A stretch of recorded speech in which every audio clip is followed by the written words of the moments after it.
નમસ્કાર. આજ આપણે મોઢુકા ગામની અંદર એક મિત્રને મળવા આવ્યા છીએ અને શું શું સમસ્યા હતી અને શાનાથી ફાયદો થયો એ આપણે એમના જ મુખ્ય વર્ણન એમનું સાંભળશું. તો મિત્ર, શું તમારું નામ છે? અશોકભાઈ લક્ષ્મણભાઈ મારું નામ છે. મોઢુકા ગામ છે.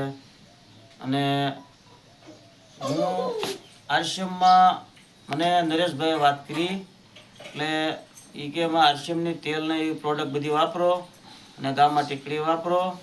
અને મને એસિડિટીની તકલીફ હતી અને એ મારે 3000 રૂપિયાની દવા થતી મારે, એટલે દવા બંધ થઈ ગઈ અને હું આરસીએમની વસ્તુ બધી વાપરું છું.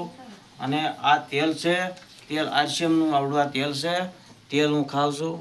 બસ ઝૂમ ન કંઈ હાલે. અને એટલે આ બધી વસ્તુ વાપરો તો તબિયત સારી રહેશે. મારે પહેલા તમને સમસ્યાની અંદર શું શું હતું? મને એસિડિટી, કબજિયાત અને પાચનની તકલીફ હતી. અને આ વસ્તુ વાપરવાથી મારે બધી રિઝલ્ટ મળ્યું છે મને. એટલે લોકોને તમે શું કહેવા માંગો છો? બધાને હું એમ કહું છું કે આરસીએમની વસ્તુ ચાલુ કરો એટલે તમને શરીરમાં સારું રહેશે. હજમને અમને તકલીફ હતી મને વહી ગઈ છે અને તમને પણ એ બધી રાગે થઈ જશે. અને જો આ ગોળી ગામમાં ઓરિજિનલ હું પીતો હતો અને હજી પીવું છું અને મારા રાગે છે. જય માતા. તકલીફ